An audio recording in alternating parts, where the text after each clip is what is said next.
Bom dia, meninas! Tudo bem com vocês? Eu espero que sim. Espero que hoje seja um dia bom, um dia alegre, um dia proveitoso e a gente já vai começar esse dia da melhor maneira possível, que é aqui na Palavra de Deus, estudando hoje os capítulos 8, 9 e 10. Então vamos logo para os capítulos, porque eu nem vou falar mais aquela palavra que eu não honro nunca e tá ficando redundante, tá ficando chato. Então vamos embora logo para esse capítulo para a gente tentar não prolongar muito.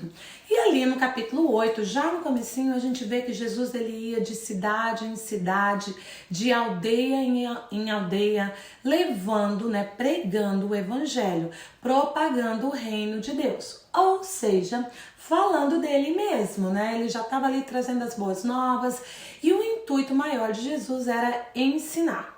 Nem era a cura.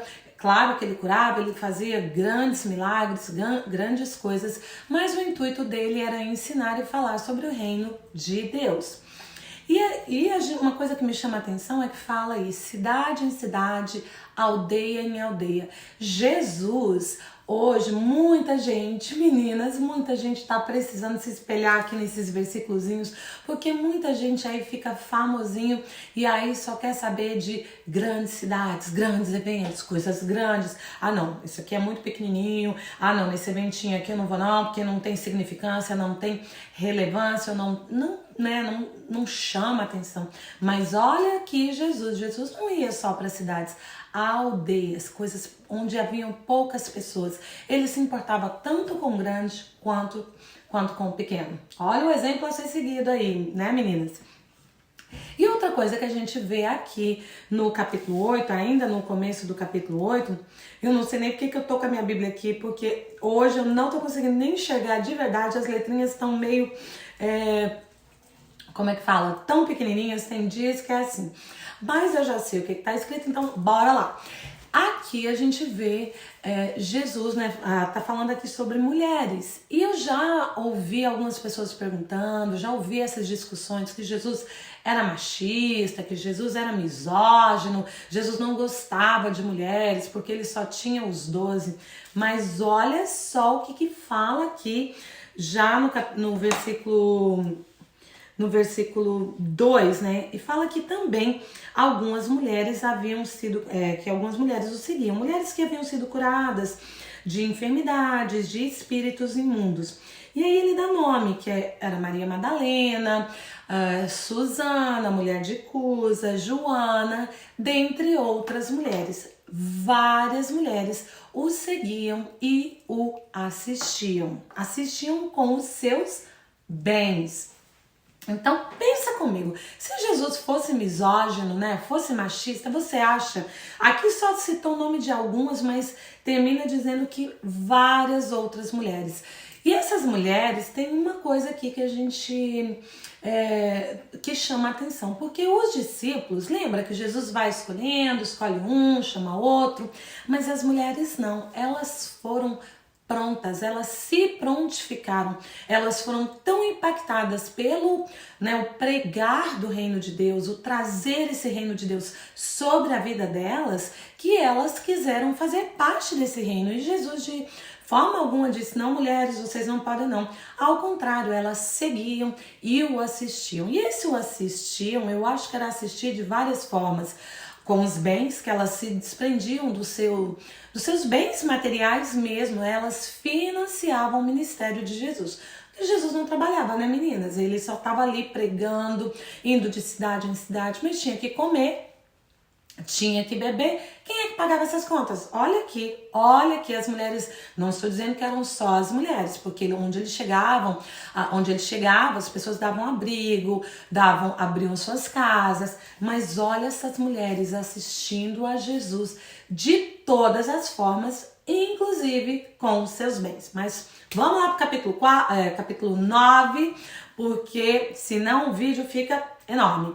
E ali no capítulo 9 a gente vê ali no começo dele que Jesus ele chama os discípulos e ele dá autoridade para os discípulos expulsarem demônios, para curarem enfermos, e fala, tô dando autoridade para vocês. E libera esses discípulos para ir, fala um monte de coisas sobre vocês, eu estou enviando vocês, não precisa levar dinheiro, não precisa levar nada.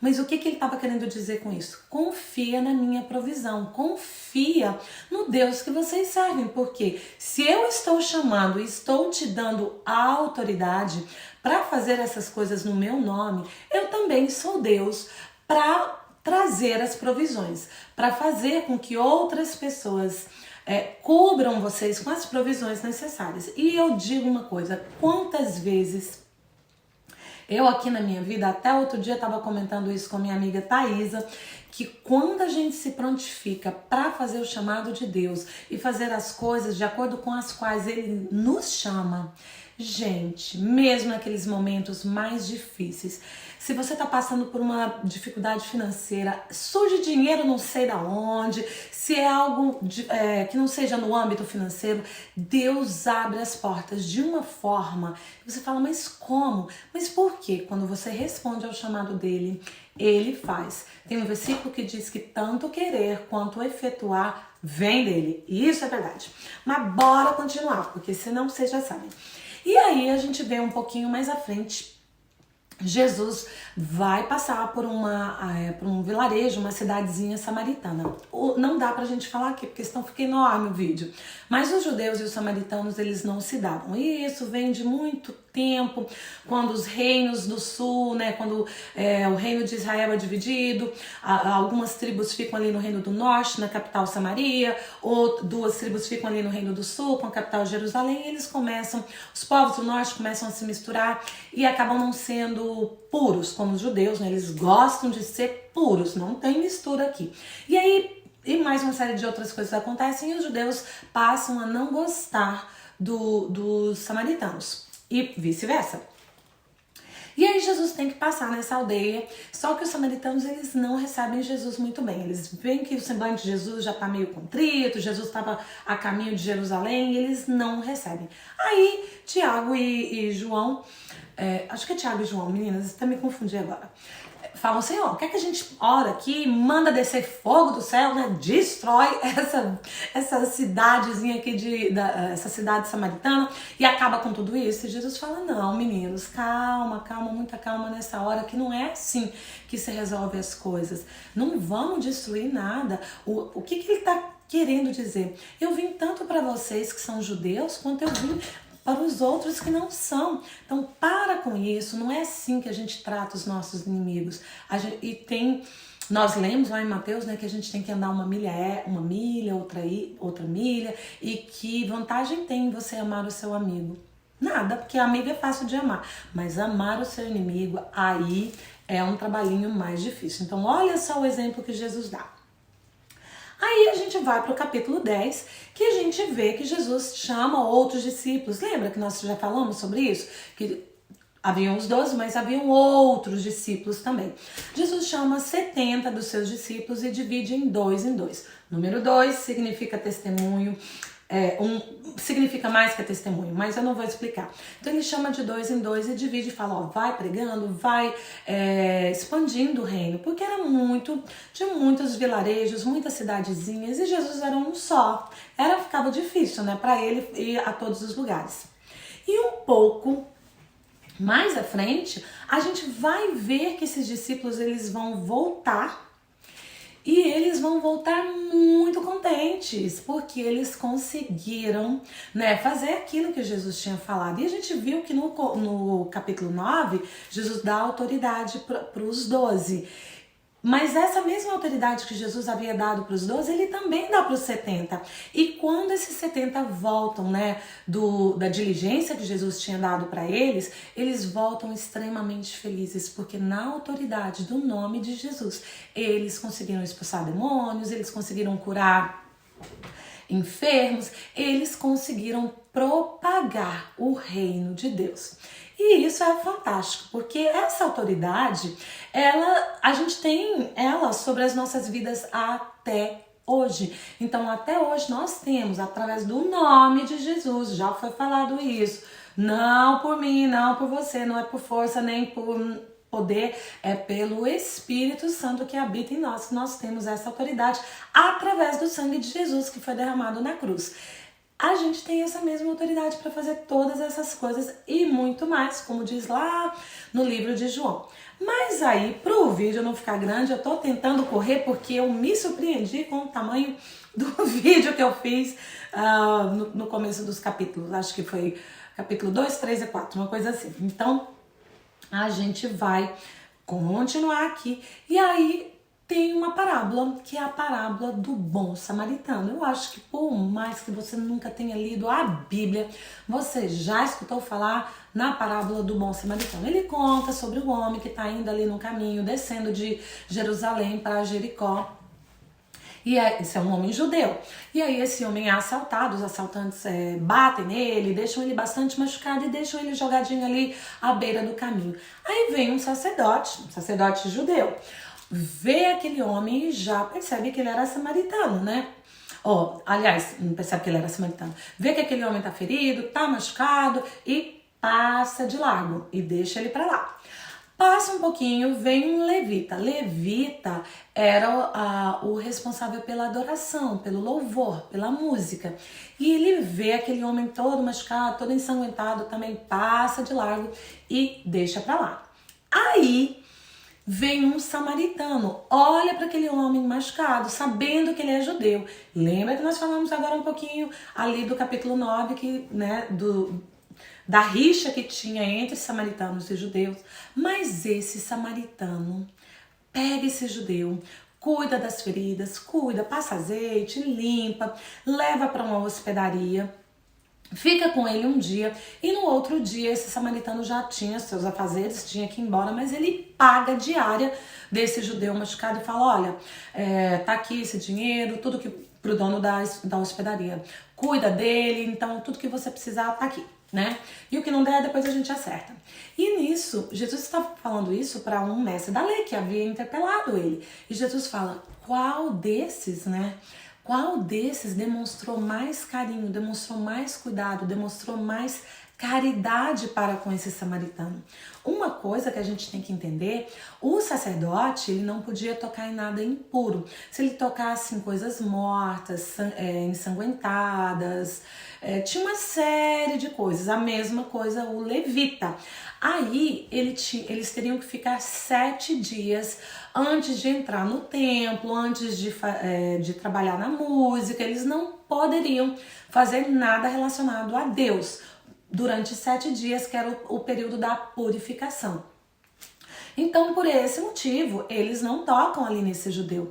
O que eles pensaram? Eles pensaram mais na religiosidade. Novamente, lembra do sábado, né? Não vamos curar no sábado, porque é sábado, vamos deixar essa pessoa morrer. É esse mesmo espírito de que, não, mas se eu tocar nele, eu não poderei entrar no templo por 7 dias, eu não poderei tocar a minha harpinha por 7 dias. Então, eles preferem deixar esse judeu, que poderia até morrer, se não tivesse os cuidados necessários. E é isso que Jesus está falando.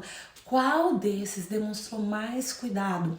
Aí, obviamente, né, que esse doutor aí da lei que estava interpelando Jesus fala para ele, o que cuidou. Não importa se é samaritano ou se é judeu, mas é o que cuidou, é o que teve mais cuidado. Aí Jesus vai e fala para ele, então, meu amigo, vá e façam o mesmo.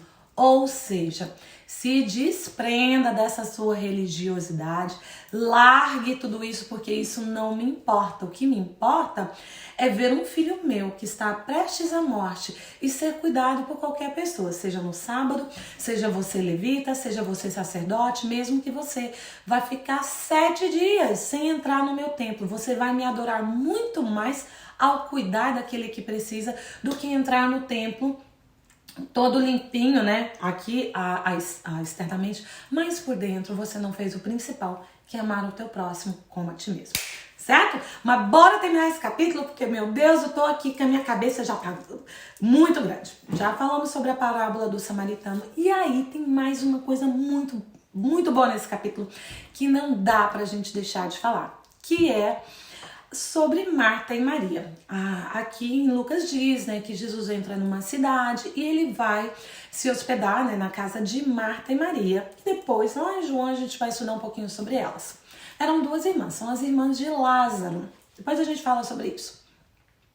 E Jesus, como eu já falei antes, quando ele entrava em algum lugar, a intenção maior dele não era sair curando, né, expulsando demônios, curando enfermidades, era ensinar, era falar sobre o reino de Deus, era falar sobre o próprio reino dele. E aí ele começa a ensinar, e ali Maria, ela senta aos pés de Jesus e ela começa a absorver todos esses ensinamentos. E em contrapartida, a sua irmã Marta, toda, né, esbaforida ali, limpando, lavando, cozinhando, toda preocupada, porque Jesus também não estava ali sozinho. Lembra que uma multidão acompanhava?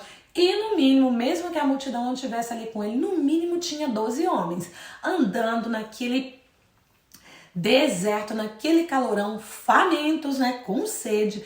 E Marta toda preocupada, né? Gente, tem que fazer pão, tem que botar mais pão para assar, tem que trazer água, tem que... Tava toda assim. E aí ela chega para Jesus e fala: Senhor, será que não dá para você falar aí para minha irmã Maria que eu tô aqui tão ocupada e Maria tá aí sentadinha só te escutando e eu aqui trabalhando. E aí Jesus fala, vou até botar meu óculos porque eu quero falar com as palavrinhas dele. Ele diz, aqui no capítulo 10, né? Olha, deixa eu passar aqui pra frente. Ele pega e diz assim pra ela, ó: Marta, Marta, cadê? Ai, agora perdi aqui onde é que tá. Entretanto, é pouco... Marta, Marta, andais inquietas e te preocupa com muitas coisas. Entretanto, pouco é necessário, ou mesmo só uma coisa. Marta, pois escolhe a boa parte, e esta não lhe será tirada. O que Jesus está querendo dizer com isso, meninas? Marta, você tá tão preocupada em assar pão, em trazer água aqui pra gente, mas se preocupa com a boa parte. A boa parte é o que eu estou falando. Na hora que dá pra gente comer, a gente come. Na hora que dá pra gente beber, a gente bebe. E não preocupa com isso não. Siga o exemplo da sua irmã Maria, que mais importante do que ficar preocupada, né? Ai, minha casa não tá limpa. Ai, não posso agora estudar minha Bíblia. Ai, não sei o que, porque minha casa não tá limpa, porque eu tenho que fazer isso, que eu tenho que fazer aquilo. Senta, Marta. Senta, acalma seu coração, escuta, aproveita de mim que você vai ter muito mais proveito. E aqui na minha Bíblia tem uma notinha de rodapé, que não é minha, porque lembra que eu acho que no primeiro vídeo de Mateus, eu falei que essa Bíblia ela é um presente, ela me foi dada pela minha irmã Dina, quando ela veio me visitar, ela estava lendo essa Bíblia e eu disse, nossa, gostei dessa Bíblia. E minha irmã, com o maior bom coração, né, que ela tem, ela disse, fica pra você, irmã querida, e me deu a Bíblia, que era de leitura dela, que ela tinha, acho que ela tinha acabado de comprar essa Bíblia pra trazer aqui na viagem, mas tem uma notinha que eu achei aqui, uma notinha de rodapé, e eu não posso falar que é minha, então é dela. E ela, olha a notinha de rodapé que ela escreveu aqui, ela escreveu assim, puxando aqui uma setinha pra onde Jesus tá falando com Marta, e ela disse bem assim, eu escolho estar... Gente, eu tenho que colocar o óculos. Eu escolho estar mais próxima do Senhor ou não. Eu escolho estar mais próxima do Senhor ou não. Ou seja, a escolha de ficar entre os afazeres, entre todas as coisas que nós temos, que são muitas, né? Eu tô aqui gravando esse vídeo, daqui a pouco eu já tenho que sair para trabalhar. São muitas as coisas que temos que fazer, filho, casa, família, todos os nossos afazeres. Eu escolho estar entre os meus afazeres, ou eu escolho estar na presença de Deus. Então, novamente eu falo isso muito aqui, é priorizar. Creio que eu falei, não sei se foi no vídeo passado ou no antepassado, que a gente tem que priorizar, né? Às vezes a gente fica tanto aí presa, maratonando em Netflix, maratonando em novela, vendo isso, fazendo aquilo, ou lendo livros que são muito edificantes, ou fazendo coisas que são boas, mas não edificam tanto quanto a presença de Deus. Então, meninas, essa decisão, ela é minha e ela é sua. Eu escolho ser Marta, cheia de coisas para fazer, que tem que ser feitas eventualmente, ou eu escolho ser Maria, me assentar aos pés de Jesus e absorver, observar e absorver tudo aquilo que Ele tem para mim.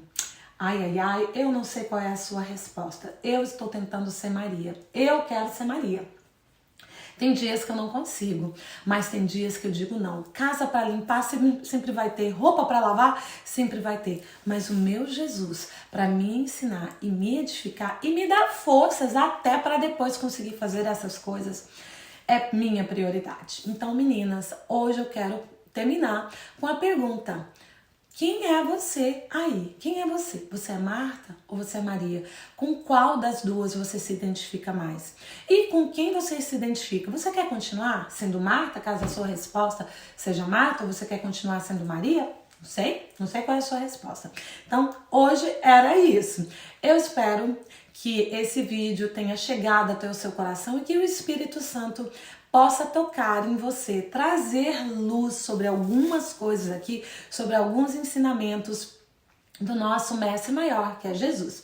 Então, hoje que você tenha um dia abençoado e escolha a boa parte. Eu sei qual é a minha boa parte, não sei qual é para você. Escolha a boa parte, aquela que vai te edificar mais e aquela que vai ter um significado não só hoje, nesse momento, mas amanhã e para o resto da sua vida. Tá bom? Deus abençoe o seu dia, tenha um dia próspero, um dia cheio da presença de Deus. E a gente se vê em breve aqui em Lucas.